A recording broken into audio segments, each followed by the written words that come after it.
Hi sir. Yeah sir first thing choreography ఏమన్నా మీరే చేసిరా సార్? అంటే ఒక అమ్మాయిని ఎట్లా పర్ఫెక్ట్గా చూపిస్తే అబ్బాయిలు కనెక్ట్ అవుతారో, ఎందుకంటే మీమర్స్ అందరు అబ్బాయిలే ఉన్నారు సార్. సో పాజిటివ్గా పోస్టులు పడే ఛాన్సెస్ ఉంటాయి కాబట్టి అంటే ఎగ్జాక్ట్లీ అమ్మాయిని ఎట్లా చూపించాలో సేమ్ మీరే చూపించాలి సార్. యా సాంగ్స్ మాత్రం నేనే తీసాను, అది చెప్తున్నా. యా సార్ సార్ ఇంకోటి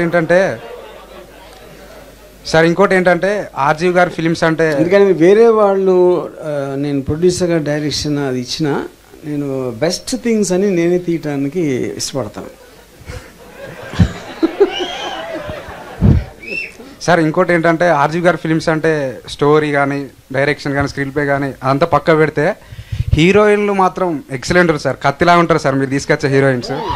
అంటే ఎనీ పర్టికులర్ రీజన్ సార్ ఇంత మంచి అమ్మాయిని తీసుకొచ్చారు అంటే మన తెలుగు లేరానా లేకపోతే ఏం చూసి సెలెక్ట్ చేసి సార్? అంటే ఏమైనా బాడీ పార్ట్స్? ఓకే, ఇప్పుడు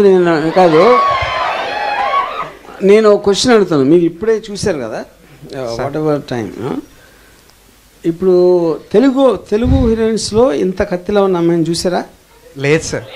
అంతే అయిపోయింది అక్కడే. సార్ ఇంకోటి జిఎస్టీ సీక్వెల్ ఎప్పుడు తీస్తారు సార్? అంటే we are eagerly waiting for that GST sequel. Very soon. మీ కోరిక నేను తీరుస్తా, నా కోరిక కూడా తీర్చుకుంటా.